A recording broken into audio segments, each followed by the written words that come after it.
right, everybody, welcome back. It is still October. Alex, what's happening? All right, how's it going? Pretty good. We got something a little special, a movie we hadn't seen in a while. Would you like to introduce it today? We're talking about Tales from the Hood.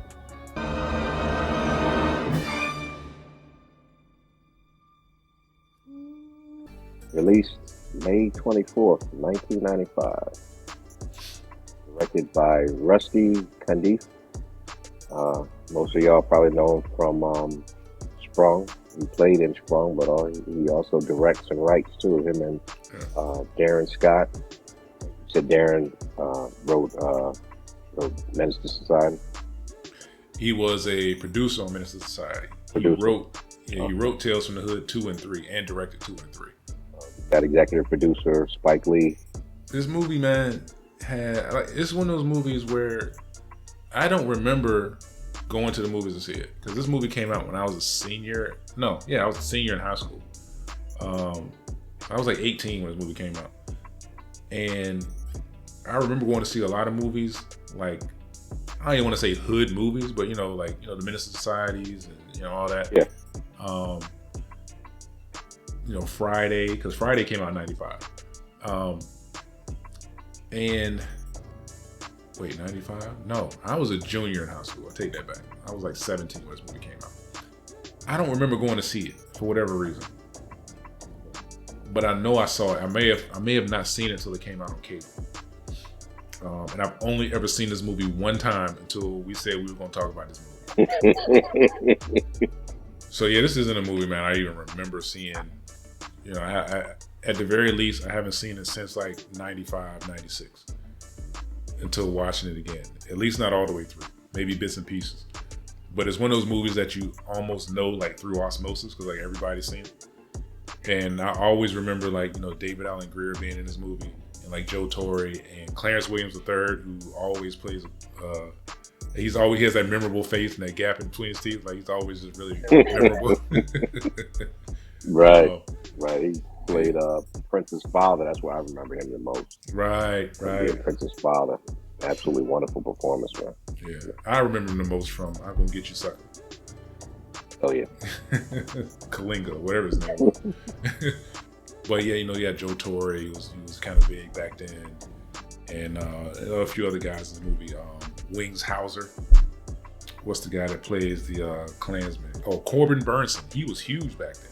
At the time, he was probably the biggest actor that was in this movie at the time. He was in Major League. Right, Major League 1 and 2. He was on American Gods. He actually was on The Punisher too, the new one with John Bernthal. Yeah, LA Law, 171 episodes. Damn. Yeah, he was huge. That was 86 to 94. He was on LA Law, so he was huge when he did this movie in 95. Definitely. Maybe the most established, maybe except for Clarence Williams, person in this movie. Return of in one of the stories we had. Matter of fact, in that story there, we had Art Evans. We just talked about him in School Days, playing the kind of like the assistant dean. But yeah, if you want to get into the our story, this is an anthology movie for anyone who doesn't know. I'll give you the brief synopsis. So apparently we've got 3 gangbangers that are going to a funeral home to pick up what they believe is some drugs. Yeah. The mortician and funeral director is played by Clarence Williams, and his name is Mr. Sims. Joe Torre, Samuel Monroe. I can't forget him past Society, man, because he took a hell of a beat down. Kane beat the brakes off him. But anyway, I don't get. You got DeAndre Bond. So those 4 characters are our main characters in the story. Basically, what happens is, as they are being led through the funeral home by Mr. Sims, they come across these different caskets and like little small parlors within the funeral home, and he's sharing stories with them as they go to the lower levels on their way to pick up what they call the shit, which is they think it's drugs, but right. It's supposed to be drugs that he found. Like Apparently, he found some Yeah, drugs and he made a call. right, Right. in like large quantities, you know. Right. So Worry. You'll get the shit. You'll be knee deep in the shit. Which don't make a lot of sense when you um, think about it, but I'm like, all right. unbeknownst to the gangbangers, this is the beginning of the end. So Right.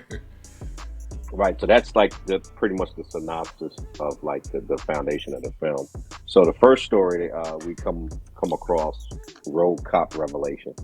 Yeah. Basically, what happens is that there's a rookie cop on the force who's black, and his partner, well, the lead officer is Caucasian, and he's racist along with two other guys. And what happens is there's a stop, and it's one of I think it might have been a council member. Yeah. He was a lawyer or activist. City councilman that's a black activist. Yeah. And what ends up happening is they do a Rodney King on him. They beat him up, and then they end up shooting him up with drugs. They put drugs in a car, and they drive the car off a pier into the water. And of course, that ends up being his death. And that gentleman was Mr. Morehouse. And after that you gotta takes remember the place, reason. My bad. The reason they targeted him is because he had been busting crooked cops. Right. Exactly. He had been turning in crooked cops and exposing them for being, racist or drug affiliates. But anyway, what happens is that the rookie, the black officer, kind of loses it, and he's forced off the force. So this, flash forward years later, Mr. Morehouse has been speaking to him from beyond the grave. Yeah, and asking him. It's supposed to, I think it's like 1 year. Like 1 year, like the anniversary is when he, decides to get up and do, like, he's drunk and he's living in like the slums and whatnot. Yeah. Pirates, bring them to me. Bring them to me. Bring them to me. So he coached the other three that were involved out to the graveyard. They don't believe it, but unbeknownst to them, Mr. Morehouse is waiting, and he ends up starting executing them one at a time. Yeah. And at the end, after he's gotten the other three officers, the racist officers, he's killing the black officer as well. And that's how they won. Actually, he didn't kill him. He made him. He ended up going to I guess the state hospital, and I guess he died in the state hospital. Yeah. He went crazy. Is the story was crazy. That's the story I forgot about when I came back. That was the very first one. Right. I forgot about it. And I was like, oh, yeah. There was like this guy, he died. There was a painting on the wall because the one cop he kills, he's pressed against the wall. He like kind of crucifies him on the wall where the painting is. And then like the cop becomes absorbed like, into right. He becomes like the new painting, which is kind of cool actually. Yeah. Most of the effects of this movie are actually pretty good, except for the one at the end I'm going to talk about. But most of the special effects in the movie are pretty decent. Tom Wright played Mr. Morehouse. Of course, Tom Wright, we know him from Barbershop and Mark for Death. He was in Mark for Death too, which I don't remember him. I didn't even realize that. Yeah, a simple ghost story / revenge story, where like the ghost is, unfinished business. He was killed unfairly, and he was just as upset with the black officer for walking away, even though they basically forced him to go away when he was killed. Like he's like, hey man, you walked away and they killed me. So he got his revenge on the black officer too. Right, he got his revenge on him too. He gave me kind of a Tales from the Crypt vibe. You know what I mean? Exactly. One of those things where like the short ones that the Crypt people was like, yeah. It was good though. It was good. Yeah. The next story, as they proceed through the funeral home, boys do get bruised. The main character in that part was Brandon. I think it's Hammond. Remember him, the young kid from Soul Food. That's where I remember him the most. We also had Rusty was also in this. He played the director, teacher. Yeah, the director. He actually played the teacher. That was I think it was Walter. The kid's name was Walter. He actually played Walter's teacher. And then Walter's mother, of course, was played by Paula Parker, from Friday. And, I always get her and Taraji mixed up, man. I always think the biggest thing. Yeah. Weird, I used to get them mixed up. Two different people, man. Yeah. And then we got the legendary David Alan Grier. Yeah. This played a serious role. Yeah, real serious, you know. And as the story progresses, Walter is in school having problems. He's in a new school, and he's trying to fit in. And his teacher, was Mr. Garvey. Mr. Garvey notices that he's having some issues. He also notices bruises on him as well. Yeah. And Walter explains that it's the monster doing this. The monster's doing this. And the teacher's like, "No, what is this monster?" And he's talking to him, and he goes home and comes back to school the next day, and he's drawing and stuff like that. He's got more bruises on his arms now, and face punched in the eye and stuff like that. So the teacher, Mr. Garvey, gets kind of concerned and wants to go and pay a house visit. Talking to his mother, and then meets the stepfather or the new boyfriend, played by David Alan Grier. Kind of like blows off the whole incident, saying, "Yeah, I'll take care of him. Don't worry about it." So anyway, long story short, he ends up leaving, and then David Alan Grier's character loses it and starts to beat the mother and the son terribly. So this guy, Mr. Garvey, I'm sure I got it right. Garver. Anyway, he tries to become a hero and come back to the house to try to rescue the two people that are getting beat up, the mother and son, and David Alan Grier is just handing them all kinds of ass whooping. And he gets in the house trying to stop him, and he ends up getting his ass beat too.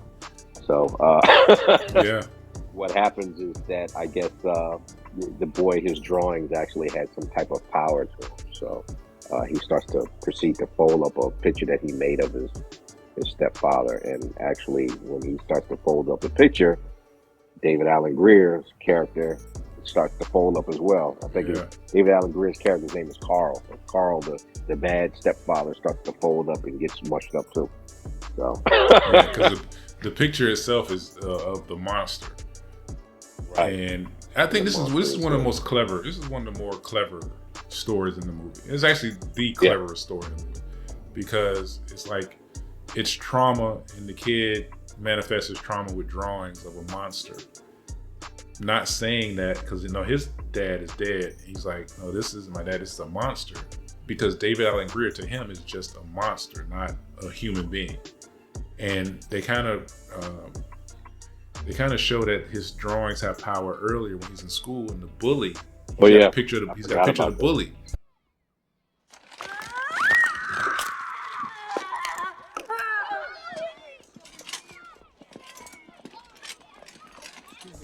And he balls it up. He balls it up and throws it away, and all of a sudden you hear the kid go, "Ah!"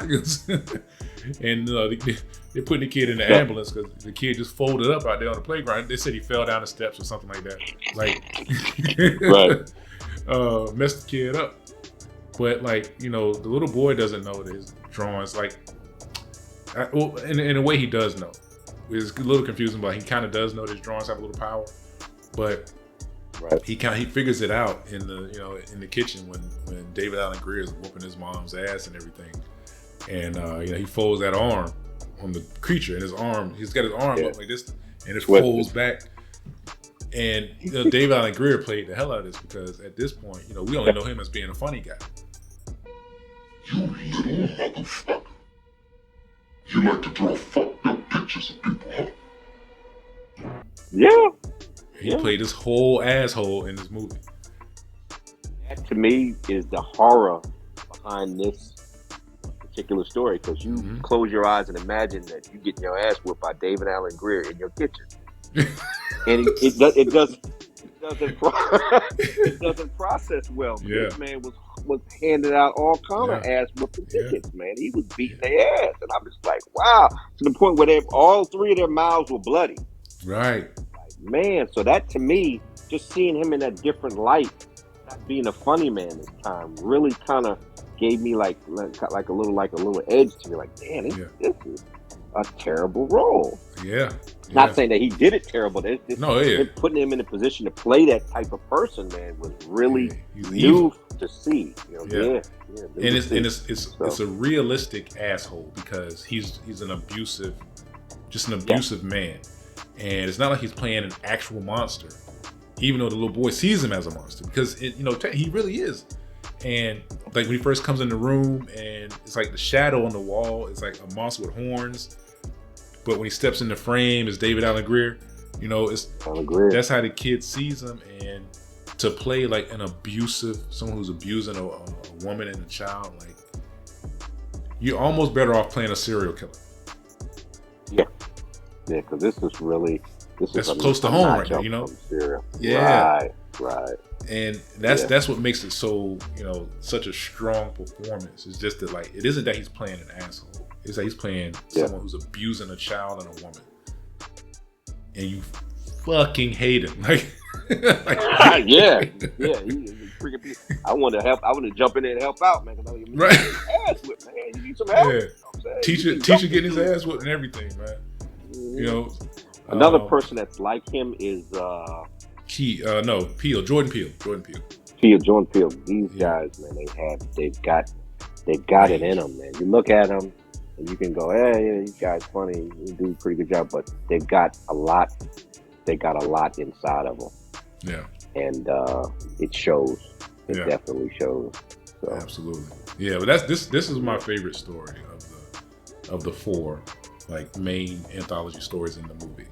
The next KKK come up. It's one of them words. One of the words I see it and I hate it. You got Art Evans. You got Roger Smith in there. Another one from another person from Spike Lee's camp. Another one from Spike Lee's camp. He played in Do the Right Thing in School Days. Light-skinned guy. You got a political entity, Duke Metker. You never can forget this guy's name, Metker. Okay, sound like somebody that got problems.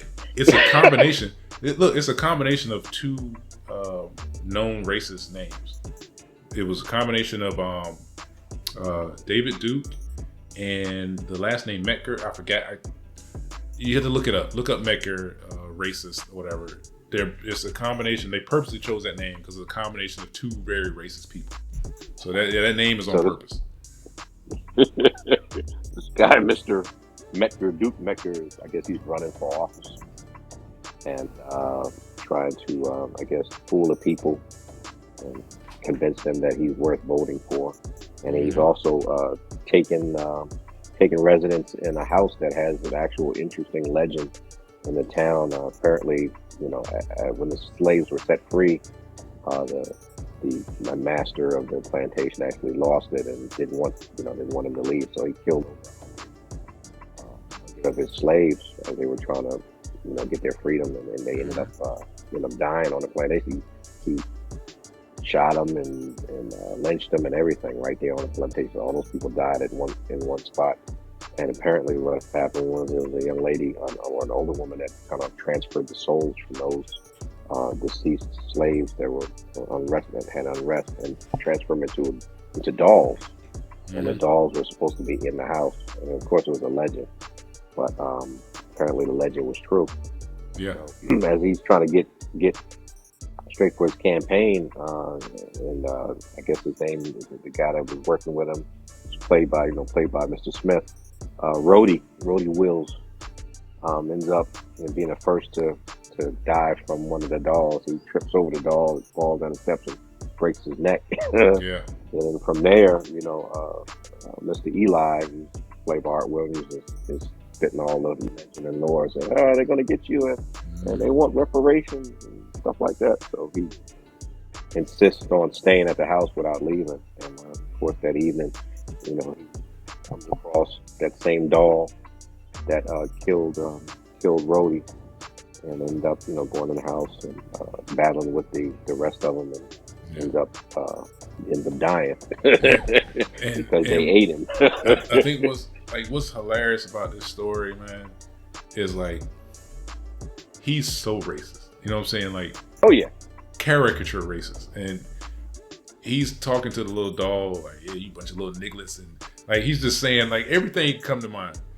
He's just throwing it out there. He didn't miss. No stone was unturned. I feel like Corbin Burnson had been like, he'd been waiting to say all this shit for years or something. He just spilled it on set. Like the director was like, just be as racist as you want, and that's what he did. Yeah, he definitely made it believable. Right. But all the little dolls start coming to life, and that was just a cool story. Every time when he was dealing with that one mate, the one doll that kind of caused a lot of things to happen, caused Rhodey to fall down the steps and just kept popping up. You noticed that mural that was in the back, there were a few pictures that just kind of were whited out, like the dolls had gotten out of came off the mural and they were actually, running around in the house, and you kept hearing the little pitter patter feet. Yeah. Right. So it just got to the point where at the end, he's got a whole freaking tribe full of dogs. They attacked them all at once, and he got his just dessert. So they all chewing on him and shit. And the old lady popped out of the painting too, and she's just sitting there in the chair. Anyway, we're still descending while Mr. Sims is explaining these stories to the individuals who are getting restless now because they want the drugs and they want to stop the stories and leave the funeral parlor. So there's one more story, of course, which is the hardcore convict, which is a gentleman they showed in the beginning. The gentleman kind of sees someone he's driving, and he kind of sees someone that owes him money, so he makes a U-turn and ends up shooting him down. And that gentleman is played by Lamont Bentley, who sadly is no longer with us. He died in 2005 from a car accident, which kind of shocked me. I didn't even know that he had passed. But I was wondering, because he did such a strong performance in this, with him and Mrs. Cash, Rosalind Cash. I love her, man. Her delivery, she's something else, man. She is something else. Yeah. And I thought that, the way his energy was right for the part. And I just, when I was watching, I was like, man, I didn't see this guy. What is he doing now? I had no idea he had passed in 2005. So I'm just 31 years old, young guy. Yeah, he was young, died in a car accident. But apparently the guy ends up getting shot up, and then he's dying in like a dying state, in and out of consciousness. So this in and out of consciousness, I guess, was what he was imagining him getting a second chance for redemption through this program, which is actually him slowly passing away. And he had a few tests that he was supposed to be taking, and all of these tests were basically him taking responsibility for the people that he had murdered. Even little children that had got caught in the gang gunfire back and forth, and him being. And it just shows you the fact that some people are just not willing to let go of their bad traits. And he was refusing to do better and to be better.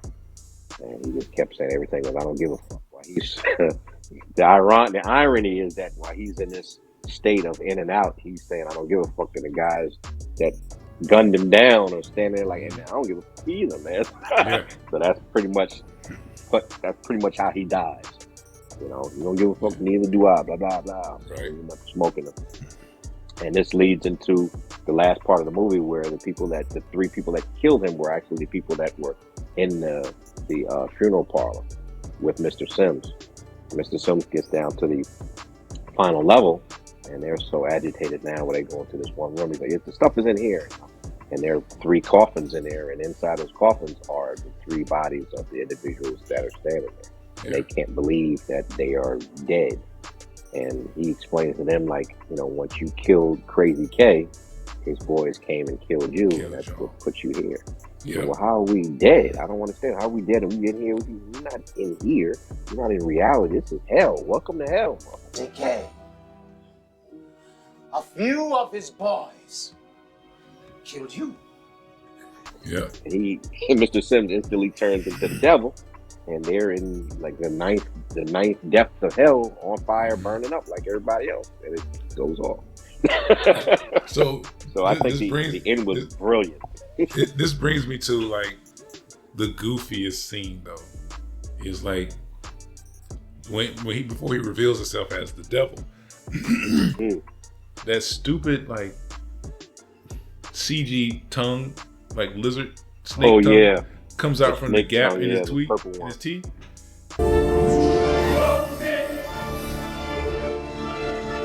like, that was totally unnecessary and completely stupid. Like, you would have been better off giving him like a prosthetic tongue, like in show V or some shit.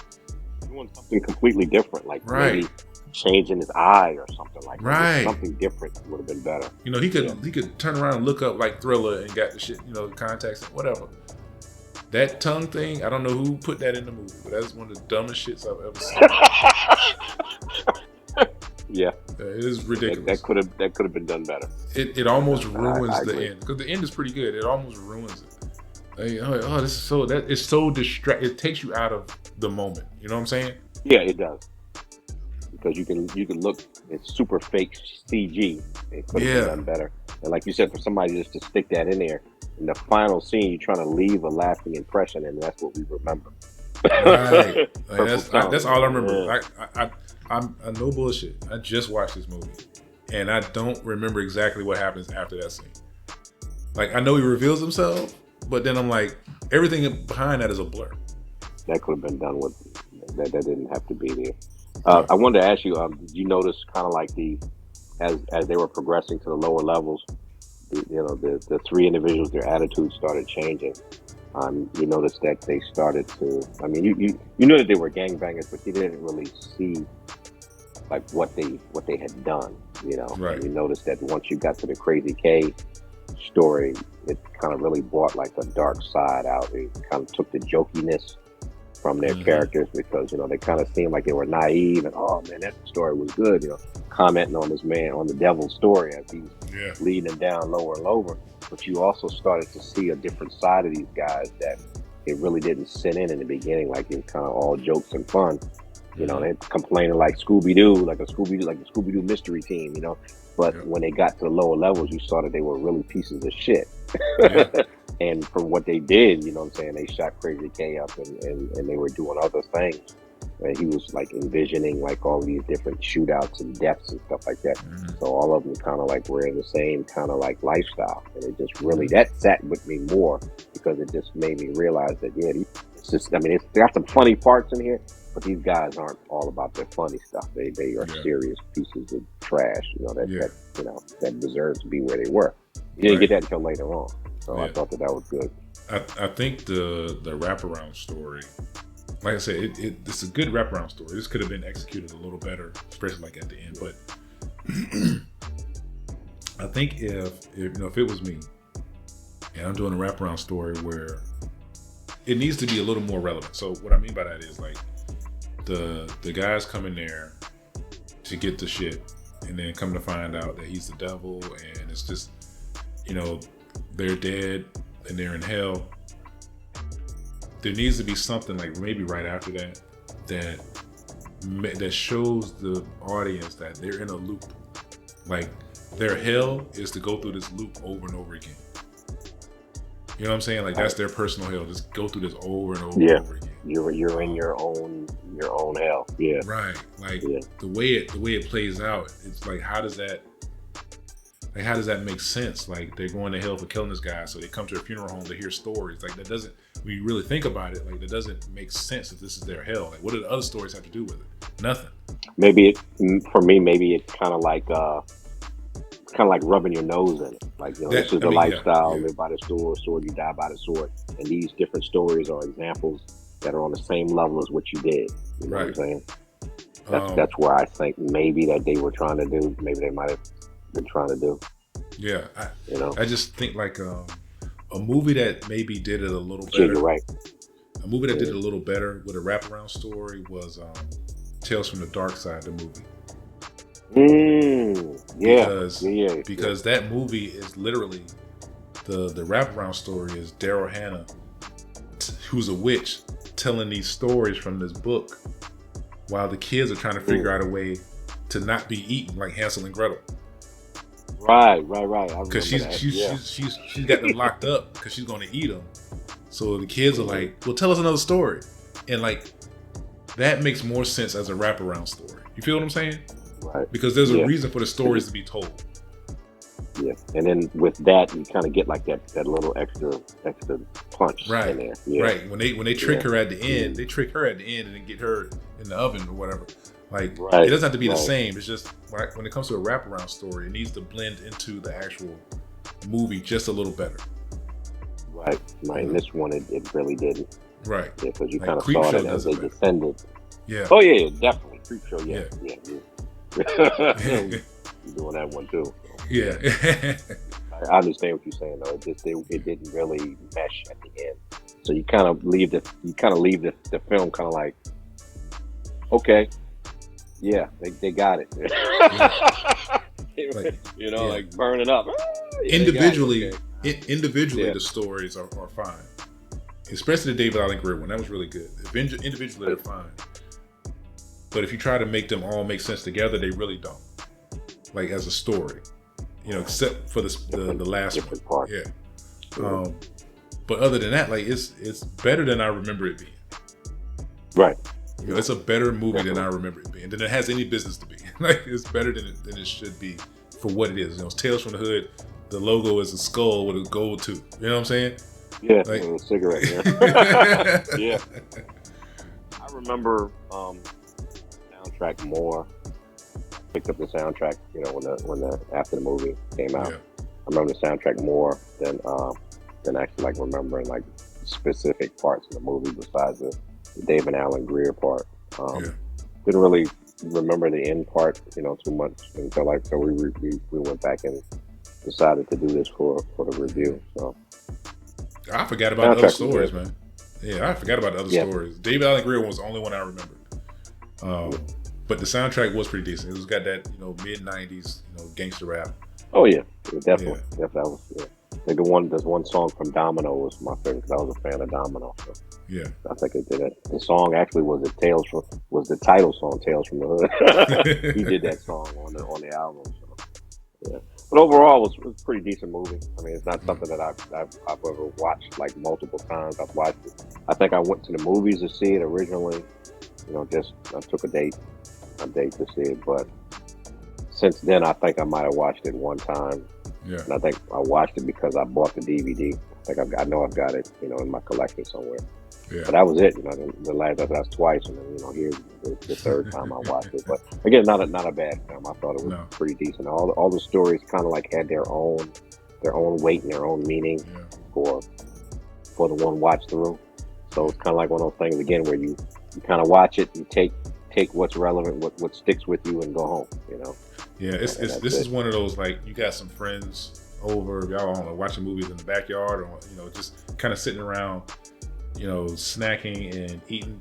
Drinking some alcohol, and you want to watch like a couple movies. You put on like Tales from the Hood and something else, some other movie that anybody got to think about. Anybody got to really be paying attention. Just having a good time like this. Throw this movie, especially this time of year. Throw this movie on. It is a decent watch. It's not a terrible movie at all. And I actually want to go back and watch the other two because I haven't seen them before. So I want to just kind of make sure, especially to know that Keith David kind of takes the place of Mr. Sims, I guess, who was Mr. Clarence Williams. Blank again. Clarence Williams.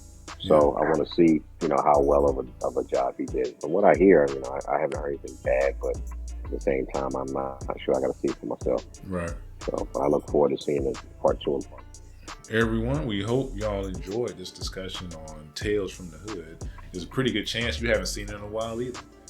So make sure you like the video, share it, subscribe to the channel. Me and Alex will be back with more real soon.